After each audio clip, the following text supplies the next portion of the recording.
Good day, everyone. We are the Group 7, and for today, we are going to discuss about risk assessment. So, before we move on into our discussion, let me define about what risk assessment is. So, next slide, please.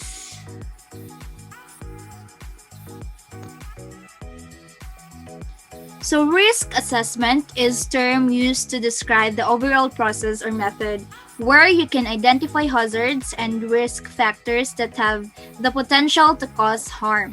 Analyze and evaluate the risk associated with that hazard. Determine appropriate ways to eliminate the hazard or control the risk when the hazard cannot be eliminated. So, a risk assessment is a thorough look where you can identify those things and situations processes. So this hazard can cause harm, particularly to people. So after identification is made, you will analyze and evaluate how likely and severe the risk is. When this determination is made, you can next decide what the measures should be in place to effectively eliminate or control the harm from happening. So for the next slide, Ms. Rian Owano will discuss furthermore about what risk assessment is. Next slide, please. So, since we've all mentioned what is virus management, we've discussed it in the previous meeting. We've tackled about its key concepts such as risk assessment and mitigation procedures, which includes elimination, substitution, engineering controls, administrative controls, and the proper wearing of PPE. But before that, and to dig in deeper in this concept, for our first question, why is it important to conduct risk assessment prior to implementing mitigation controls? For our answer, it is important to conduct risk assessment prior to implementing mitigation controls for a fact that before we ameliorate the situation, we must first identify our hazards that has the potential to cause harm. By that, we mean that we must first identify the hazards before we put certain actions to put a stop to it or to mitigate it. So, the risks or the chances that unexpected instances can cause injury or loss may be prevented. By conducting a risk assessment beforehand, the process of implementing mitigation controls would be easier and specific in target goal since the problems encountered or could be encountered are already identified and appropriate research for precautionary measures are already being oriented to avoid accidents that may happen. So what this means is if we are going to implement mitigation controls, we must first identify our hazards and risks. We must thoroughly investigate into it so that we could find the appropriate actions that we would do in order to find the perfect mitigation control to apply. For the next question.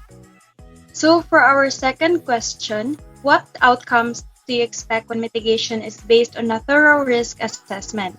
For our answer, it is important to know if your risk assessment was complete and accurate. If the mitigation is based on a thorough risk assessment, it is expected that the mitigation being done is efficient. As said earlier, if we were to conduct a mitigation control that is thoroughly done, and by thoroughly done, we mean that we've inspected all the risks, the damages, or the hazards, and the instances that it could cause harm to people because we are holding lives in our hands. It's not just about us, so we need to be thoroughly careful in doing this. It is expected that the mitigation being done is efficient. It is a good practice to review your assessment on a regular basis to make sure your control methods are effective. We could say that our control methods are effective if it is working in such way that it could put a stop. It could put a stop to a certain risk, and that by that we could say that it is effective and applicable. So for our third question, what would you expect if mitigation is implemented without conducting a risk assessment? This we could say it is very risky and not quite efficient to conduct a mitigation assessment without identifying the risks and hazards.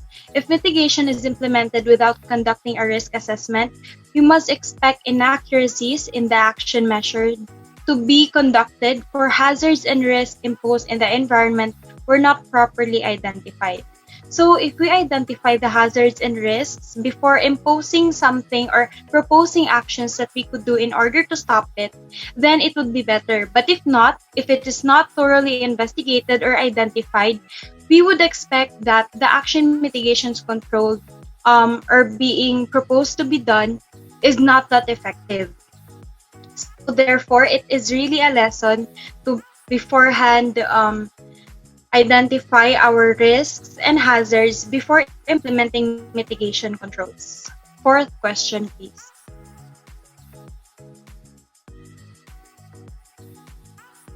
Give at least examples of tools which you can use to conduct a risk assessment. So the two tools that we have come to formulate was a SWOT analysis, which means strength, weakness, opportunities, and threats. And the second one is the root cause analysis. And for the former, a SWOT analysis can be used to conduct a risk assessment since it can assess and it is used for analyzing the framework where you build and plan what you can do, where areas where you could give something to areas that are lacking, and you can minimize the risk factors, and it is an advantage to have a better healthcare system.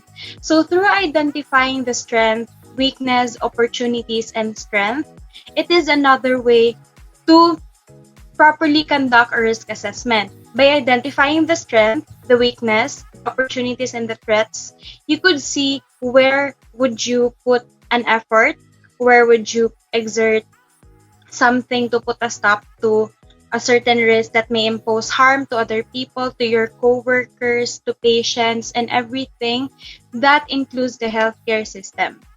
So for our root cause analysis, through the use of root cause analysis, you can identify the fundamental risks that are embedded in the project or to get the main reason for the risk.